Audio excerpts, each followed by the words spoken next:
আসসালামু আলাইকুম। আসছি 26। আশা করি আমাদের প্রস্তুতি খুব ভালো চলছে রসায়নের জন্য। আমাদের পরীক্ষার সময় প্রায় ঘনে আসতেছে। তো এই ভিডিওটিতে আমরা হচ্ছে যে তোমাদের সাথে ষষ্ঠ অধ্যায়ের যে টপিকগুলো আছে, গুরুত্বপূর্ণ টপিক যেগুলো থেকে প্রশ্ন, আমরা সেই টপিকগুলো নিয়ে তোমার সাথে আলোচনা করবো। তো ষষ্ঠ অধ্যায়ের প্রথম যে টপিক, যে সেটা হচ্ছে অ্যাভোগাড্রো সংখ্যা সম্পর্কিত সমস্যা। আমরা সবাই জানি যে অ্যাভোগাড্রো সংখ্যার মান কত, 6.023 ইন্টু 10⁻23। তো এটা দিয়ে কি প্রশ্ন আসে? এটা দিয়ে যে প্রশ্ন আসে, প্রশ্নগুলো হয় এমন যে আমরা জানি যে 1 মোল পরিমাণ বলতে আমরা বুঝি এতটি, তাই না? তো আমাদেরকে মাঝে মাঝে বলে যে হচ্ছে যে 10 গ্রাম পানিতে কতটুকু অণু আছে। তো আমরা জানি যে পানির আণবিক ভর কত, 18। তাহলে আমরা বলতে পারবো যে 18 গ্রাম H2O তে এতটি কি আছে, এতটি অণু থাকে, তাই না? এখন তোমাকে যদি বলতো 10 গ্রামে কতটি অণু আছে, দেন তাহলে তুমি ওই নিয়মে 1 গ্রামে কতটি বের করবা, 10 গ্রামে কতটি বের করবা, তাই না? তো মাঝে মাঝে অণুর সংখ্যা বলে, মাঝে মাঝে আমাদেরকে পরমাণু সংখ্যা বলে। তো আমরা নির্দিষ্ট পরিমাণ গ্রামে কি পরিমাণ অণু আছে বা কি পরিমাণ পরমাণু আছে, 10 গ্রামের জন্য আমরা এখানে 10 দ্বিগুণ করতে আমাদের হয়ে যাবে। তো আমরা এটা থেকে বের করতে পারি। এখন 10 গ্রামে যদি অণু সংখ্যা বের করতে বলে, এতটুকুতে কাজ শেষ। আর যদি বল 10 গ্রামে কতটি 10 গ্রাম H2O কতটি পরমাণু আছে, তো তাহলে আমরা দেখতেছি যে 10 গ্রাম H2O এতটি অণু আছে। আর একটা H2O পরমাণু আছে 3টা, হাইড্রোজেন 2টা, অক্সিজেন 1টা। তাহলে আমরা তাকে 3 দিয়ে গুণ করে দিব। ঠিক একইভাবে কার্বন ডাইঅক্সাইড দিতে পারে। অণু বললে সরাসরি বেড়ে যাবে, আর পরমাণু বললে একটা অণুতে কতটা পরমাণু আছে আমরা তাকে দিয়ে আবার কি করবো, গুণ করবো। তো আমরা এই সম্পর্কিত কিছু গাণিতিক সমস্যার সমাধান করে যাবা। আচ্ছা, এরপরে আসা হচ্ছে যে মলার আয়তন সম্পর্কিত গাণিতিক সমস্যা। মলার আয়তন কি, আমরা জানি যেটা গ্যাসের ক্ষেত্রে হয় যে 1 মোল গ্যাসের আয়তন এসটিপিতে, স্ট্যান্ডার্ড টেম্পারেচার প্রেসারে 1 মোল গ্যাসের আয়তন হচ্ছে 22.4 লিটার হয়। কত লিটার? 22.4 লিটার। এখন আমাদেরকে যদি বলা হয় যে 5 গ্রাম CO2 এর আয়তন কত,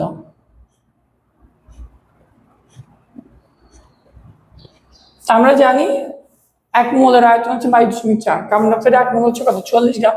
তাহলে আমরা বলতে পারবো যে 44 গ্রাম CO2 এর আয়তন 22.4 লিটার। তাহলে আমাদের 5 গ্রাম CO2 এর আয়তন 22.4 গুণ 5 ভাগ 44 গ্রাম, 44 লিটার এখান থেকে যেটা পাওয়া যাবে আর কি, তাই না? আচ্ছা, এগুলো হচ্ছে এমসিকিউতে আসে, আবার ছোট প্রশ্ন করার জন্য আসতে পারে। এরপর হচ্ছে চ্যাপ্টারের মোস্ট ইম্পর্টেন্ট জিনিস, শতকরা সংযুতি। শতকরা সংযুতি কি, আমরা জানি যে একটা মৌলের মধ্যে পরমাণুগুলা কোনটার শতকরা পরিমাণ কত, তাকে আমরা কি বলি, শতকরা সংযুতি বলি। শতকরা সংযুতি বের করার নিয়ম, যেমন আমরা যে পানির কথা বলি, যে পানি H2O তে আমরা H2O এর আণবিক ভর জানি কত। প্রথম হচ্ছে আমাদের ওই যৌগটার আণবিক ভর বের করতে হবে। আণবিক ভর হচ্ছে আমাদের 18। তো তাহলে H2O তে আমাদের হাইড্রোজেনের এই যে শতকরা সংযুতি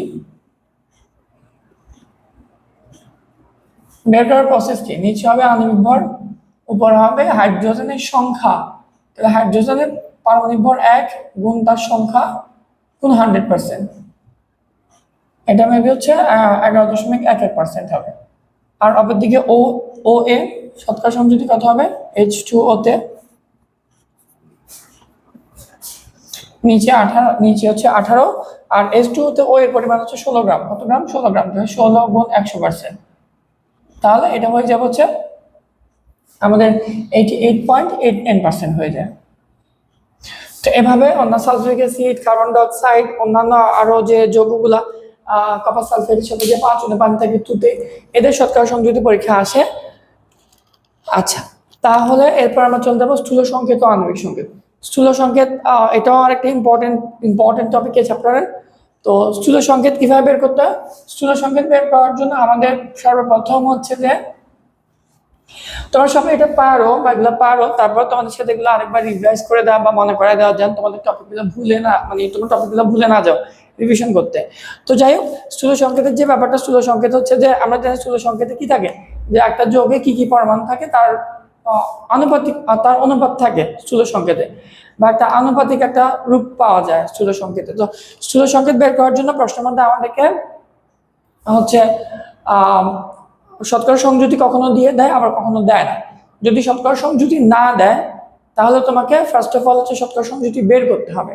আর যদি শতকরা সংযুতি দিয়ে দেয়, তাহলে সেই শতকরা সংযুতিগুলোকে আমরা মৌলগুলোর যে নিজ নিজ যে পারমাণবিক ভর, সেই যেমন আমরা যদি বলি যে আমাদেরকে একটা যৌগের মধ্যে হাইড্রোজেন দেওয়া আছে 11.11%, আর অক্সিজেন দেওয়া আছে, অক্সিজেনের শতকরা সংযুক্তি বল দিলে 88.89%। তাহলে আমরা প্রথমে হাইড্রোজেনের যে শতকরা সংযুক্তি তাকে আমরা হাইড্রোজেন যে পারমাণবিক ভর তা দিয়ে আমরা ভাগ করে দিব। তারপরে অক্সিজেনের যে শতকরা সংযুতি তাকে আমরা অক্সিজেনের যে আণবিক ভর পারমাণবিক ভর তা দিয়ে আমরা ভাগ করে দিব। মেবি এটা 5.5 বা সামথিং কিছু একটা হয়। তো এরপর কি করতে হয়, এরপর দেখা যায় যে এই ভাগফলগুলোর মধ্যে যেটা সবচেয়ে ছোট সেটা দিয়ে আমরা আবার এই ভাগফলগুলোকে ভাগ করব। তাহলে কি হবে যে এই যে ভাগফল 11.11 আসছে এটাকে আমরা 5.5 দিয়ে ভাগ করব। তাহলে এটা হয়ে যাবে 2, আর ও এই যে ভাগফলটা আমরা পাইছিলাম 5.5, এটাকে ছোট ভাগফল, এটা দিয়ে আমরা আবার ভাগ করে দিব। তাহলে কত হয়ে যাবে, আমাদের 1 হয়ে যাবে। তো তাহলে আমরা এখান থেকে দেখতে পাচ্ছি যে স্থূল সংকেতে হাইড্রোজেন থাকবে 2টা, অক্সিজেন থাকবে কয়টা, 1টা। তাহলে আমাদের স্থূল সংকেত হবে H2O। স্থূল সংকেত বের করার পর আণবিক সংকেত বের করা সহজ। আণবিক সংকেত বের করার জন্য আমাদের যৌগের আণবিক ভর দেওয়া থাকে প্রশ্নের মধ্যে কি দেওয়া থাকবে, আণবিক ভর। তাহলে আমাদের এই যৌগটা আণবিক ভর দিয়ে দিলে 18। তাহলে আমরা আণবিক ভর বের করার জন্য এখানে বাইরে একটা n দিয়ে দিব, বলবো যে যৌগটির স্থূল সংকেত আমরা এটা পাইছি, তাই না? আমরা বলবো আণবিক সংকেত হচ্ছে H2O, সাথে একটা n দিয়ে দিব। তো n দিয়ে দিলে এখন n এর মান বের করার প্রসেস কি, n এর মান বের করার সূত্র হচ্ছে আণবিক ভর ডিভাইডেড বাই স্থূল সংকেতের ভর। আণবিক ভর ডিভাইডেড বাই কি, স্থূল সংকেতের ভর। তো আমাদের এখানে যে স্থূল সংকেত তার ভর কত,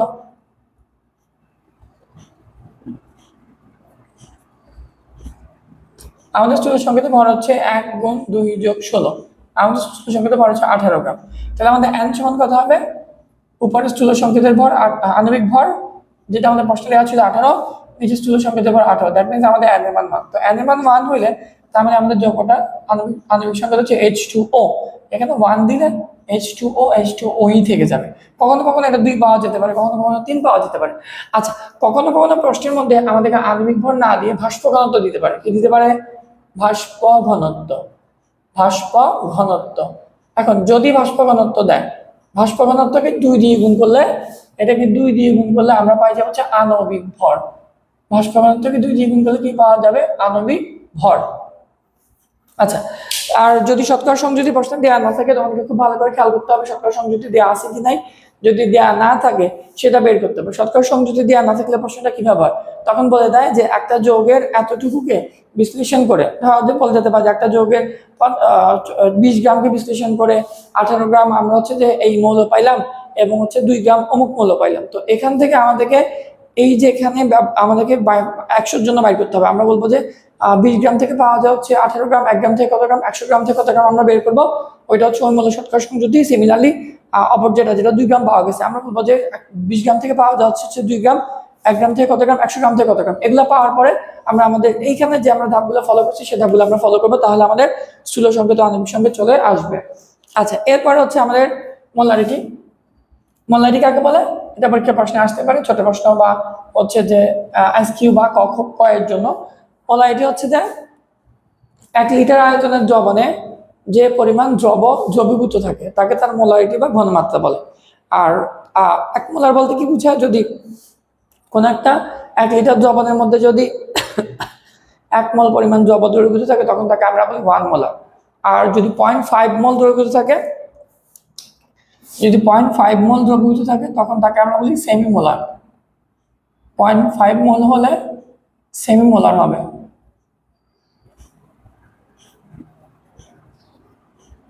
আর যে 0.1 মোল হয় তখন তাকে আমরা বলি ডেসিমোলার।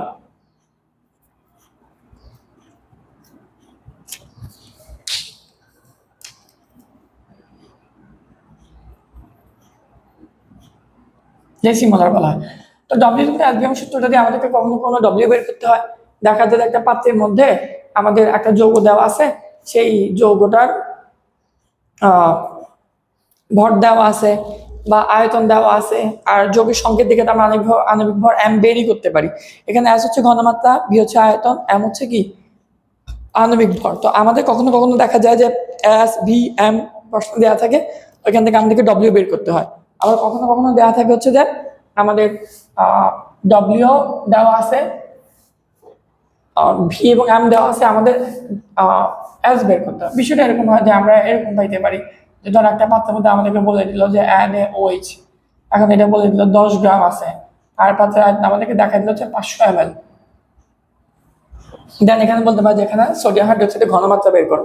তো তাহলে আমরা জানি সোডিয়াম হাইড্রোক্সাইড আণবিক ভর হচ্ছে 40 আর ডব্লিউ দেওয়া আছে, তাহলে আমরা এই যে এখান থেকে এস ইজ ইকুয়াল টু আমাদের 1000 গুণ ডব্লিউ ডিভাইডেড ভিএম থেকে আমরা এটা বের করে ফেলতে পারবো। কেমন?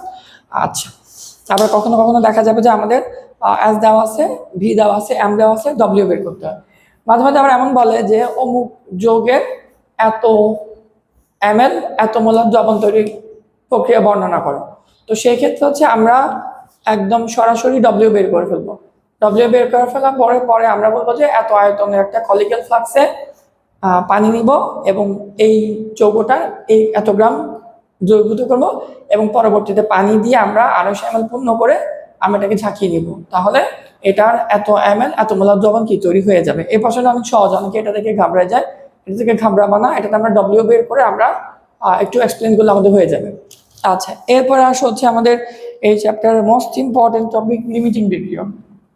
লিমিটিং বিক্রিয়ক থেকে কয়েক ধরনের প্রশ্ন হয়। এর মধ্যে একটা হচ্ছে লিমিটিং বিক্রিয়ক নির্ণয় করতে বলে, একটা হচ্ছে মিশ্রণের প্রকৃতি নির্ণয় করতে বলে, একটা হচ্ছে প্রত্যাশিত উৎপাদ না পাওয়ার কারণ বিশ্লেষণ করতে বলে। তো লিমিটিং বিক্রিয়ক কি আমরা জানি কোন একটা যৌগে যদি কোন একটা বিক্রিয়া যদি একাধিক যৌগ অংশগ্রহণ করে এবং সেই ক্ষেত্রে বা কোন একটা বিক্রিয়া যদি একাধিক বিক্রিয়ক অংশগ্রহণ করে, সেক্ষেত্রে যে বিক্রিয়কটা আগে নিঃশেষ হবে তাকে আমরা বলেছি লিমিটিং বিক্রিয়ক। তো লিমিটিং বিক্রিয়কের ক্ষেত্রে এটা আসলে অনেক বিস্তারিত আলোচনা এবং এটা মোটামুটি কঠিন একটা বিষয়। এখানে তোমরা হচ্ছে তোমাদের বইয়ে বা টেস্ট পেপারে বা গাইডে লিমিটিং বিক্রিয়ক সম্পর্কিত যে প্রশ্নগুলো বারবার আসতেছে, সেই বারবার আসা প্রশ্নগুলার যে বিক্রিয়াগুলা, সেই বিক্রিয়াগুলাকে খুব ভালোভাবে শিখে ফেলতে হবে। তুমি যদি বিক্রিয়া না জানো, তুমি যদি বিক্রিয়া লিখতে না পারো, তাহলে তুমি এই প্রশ্ন আনসার করতে পারবে না। বিক্রিয়া ভুল হলে প্রশ্ন শেষ। বিক্রিয়া লিখতে পারতে হবে ভালোভাবে, সমতাকরণ জানতে হবে, দেন তুমি ধাপে ধাপে আগাইতে পারবা। তো এটার ক্ষেত্রে হচ্ছে যে আমরা যদি একটা ছোট একটা বিক্রিয়া লিখি যে ম্যাগনেসিয়াম আর অক্সিজেন বিক্রিয়া করে, আমরা জানি যে ম্যাগনেসিয়াম অক্সাইড উৎপন্ন করে, MgO উৎপন্ন করে। এই বিক্রিয়াটা হচ্ছে যে আমাদের বইয়ের মধ্যে একটা বিক্রিয়া। তো এটা হচ্ছে সমতা করে নিতে হবে প্রথমে আমাদেরকে। সমতা করার জন্য এখানে যেহেতু অক্সিজেন 2টা, তাহলে এখানে 2 দিতে হবে, এখানে 2 দিতে হবে, তাহলে এটা সমতা হয়ে গেছে। তা আমরা যদি ম্যাগনেসিয়াম 24 গ্রাম, তাহলে এখানে 2 গুণ 24 বা 48 গ্রাম ম্যাগনেসিয়াম 32 গ্রাম অক্সিজেনের সাথে বিক্রিয়া করে 2 গুণ এটা হচ্ছে 40, 24 আর 16, 40 80 গ্রাম ম্যাগনেসিয়াম অক্সাইড উৎপাদন করে। তো যদি লিমিটিং বিক্রিয়ার কথা বলে, আমাদেরকে এগুলোর পরিমাণ দিয়ে দিবে প্রশ্নের মধ্যে, হয়তো বলে দিবে যে এটা আছে 5 গ্রাম, বলে দিতে পারে যে এটা হচ্ছে আমাদের 8 গ্রাম দিল, আর 8টা সরি আমি দিলাম এটা 16 গ্রাম আছে, এটা 10 গ্রাম আছে। এখন তোমাকে প্রশ্ন বলে দিল যে ম্যাগনেসিয়াম 10 গ্রাম এবং অক্সিজেন হচ্ছে ম্যাগনেসিয়াম 16 গ্রাম এবং অক্সিজেন 10 গ্রাম দেওয়া হলো বিক্রিয়া করার জন্য। এখন এখানে লিমিটিং বিক্রিয়া কোনটা? তো সেক্ষেত্রে আমরা প্রথমে বিক্রিয়াটা লিখবো, লেখার পর আমরা বলবো যে এখান থেকে আমরা দেখতেছি যে 48 গ্রাম ম্যাগনেসিয়াম বিক্রিয়া করে 32 গ্রাম অক্সিজেনের সাথে, 1 গ্রাম কত গ্রামের সাথে, আর 16 গ্রাম কত গ্রামের সাথে বিক্রিয়া করবে। তো বিক্রিয়া করার পর আমরা যদি দেখি যে 16 গ্রাম ম্যাগনেসিয়াম বিক্রিয়া করার জন্য যদি 10 গ্রামের চেয়ে কম পরিমাণ অক্সিজেন লাগে, তাহলে আমরা বুঝবো যে আমাদের ম্যাগনেসিয়াম নিঃশেষ হয়ে যাবে, অক্সিজেন বাকি থেকে যাবে। তখন আমরা বলবো যে আমাদের ম্যাগনেসিয়াম হচ্ছে কি লিমিটিং বিক্রিয়ক। আর যদি দেখি যে না ম্যাগনেসিয়াম 16 গ্রাম বিক্রিয়া করার জন্য অক্সিজেনের পরিমাণ আরো বেশি লাগবে, 12 গ্রাম 13 গ্রাম লাগবে, তখন আমরা বলবো যে ম্যাগনেসিয়াম বিক্রিয়া করার জন্য পর্যাপ্ত পরিমাণ কি অক্সিজেন এখানে উপস্থিত নাই, দ্যাট মিনস এখানে লিমিটিং বিক্রিয়ক হবে অক্সিজেন। আচ্ছা, এরপরে লিমিটিং বিক্রিয়ক বের করার পর যে ধাপটা, সেটা হচ্ছে যে মিশ্রণের প্রকৃতি নির্ণয়। তো আমরা তো জানি যে যেটা শেষ হয়ে যায় সেটা হচ্ছে লিমিটিং বিক্রিয়ক।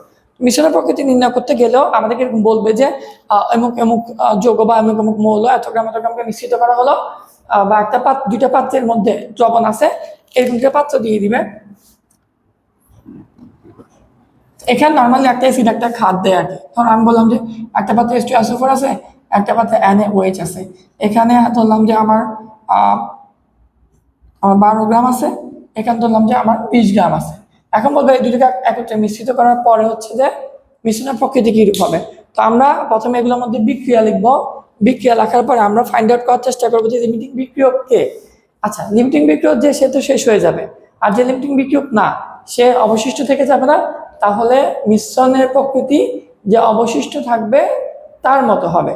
যদি ক্ষার অবশিষ্ট থাকে তাহলে মিশ্রণের প্রকৃতি ক্ষারীয় হবে, যদি অ্যাসিড অবশিষ্ট থাকে তাহলে মিশ্রণের প্রকৃতি অ্যাসিডিক হবে। ঠিক আছে, তাহলে ওইটা লিমিটিং বিক্রিয়কের মতো, লিমিটিং বিক্রিয়ক বের করার পরে যেটা অবশিষ্ট থাকবে আমরা বলবো মিশ্রণ ওই প্রকৃতির হবে। আচ্ছা, এরপর হচ্ছে প্রত্যাশিত উৎপাদ না পাওয়ার কারণ, এটাও লিমিটিং বিক্রিয়কের প্রশ্ন। এখানে হচ্ছে আমরা বিক্রিয়ক এবং উৎপাদ নিয়ে কাজ করব। আমাদের ফর এক্সাম্পল কথা বলে দিবে যে 10-16 গ্রাম ম্যাগনেসিয়াম 10 গ্রাম অক্সিজেন মিশানো হলো, ধরলাম যে আমাদের 25 গ্রাম MgO তৈরি করার উদ্দেশ্যে। তাহলে এগুলো মিশানো হয়েছে 25 গ্রাম MgO তৈরি করার উদ্দেশ্যে। তো আমরা কি করব, এখান থেকে বলবো যে 80 গ্রাম ম্যাগনেসিয়াম উৎপাদন করার জন্য আমার 80 গ্রাম ম্যাগনেসিয়াম অক্সাইড উৎপাদন করার জন্য আমার ম্যাগনেসিয়াম দরকার 48 গ্রাম। 1 গ্রামের জন্য কত গ্রাম? 25 গ্রাম ম্যাগনেসিয়াম অক্সাইড তৈরি করতে কতটুকু ম্যাগনেসিয়াম লাগবে এটা আমরা বের করবো।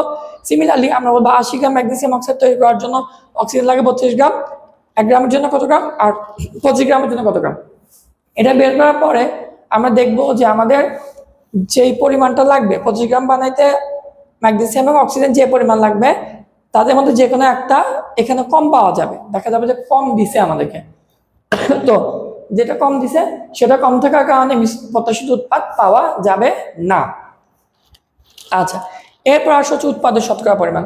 উৎপাদের শতকরা পরিমাণে কি হয় যে প্রশ্নের মধ্যে বলে দেয় যে অমুক এবং তমুকের মধ্যে বিক্রিয়া করানোর পরে হচ্ছে এত গ্রাম হচ্ছে অমুক পাওয়া গেল, তাই না? ধরো আমরা এই আগে এই বিক্রিয়াটা দিয়ে যদি বলি যে ম্যাগনেসিয়াম আর অক্সিজেনের বিক্রিয়া, আমরা বলি ম্যাগনেসিয়াম অক্সাইড পাওয়া গেছে। তো ওরা আমাদেরকে বলে দিব হচ্ছে যে ফর এক্সাম্পল ধরো বললো যে 10 গ্রাম ম্যাগনেসিয়াম আর ও 6 গ্রাম O2 বিক্রিয়া করে আমাদের হচ্ছে যে 12 গ্রাম MgO পাওয়া গেল।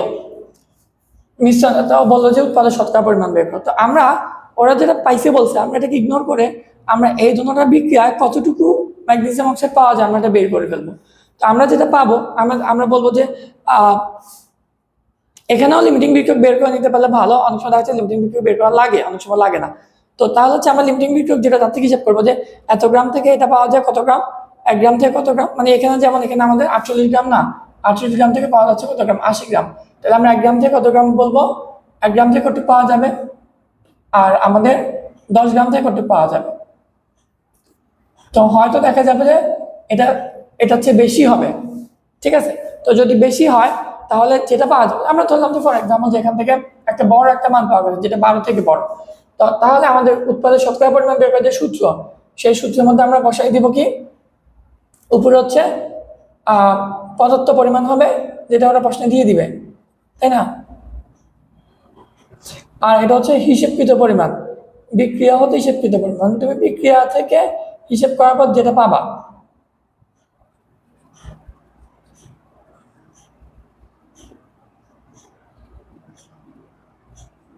ইনটু 100%, এটা হচ্ছে কি উৎপাদের শতকরা পরিমাণ।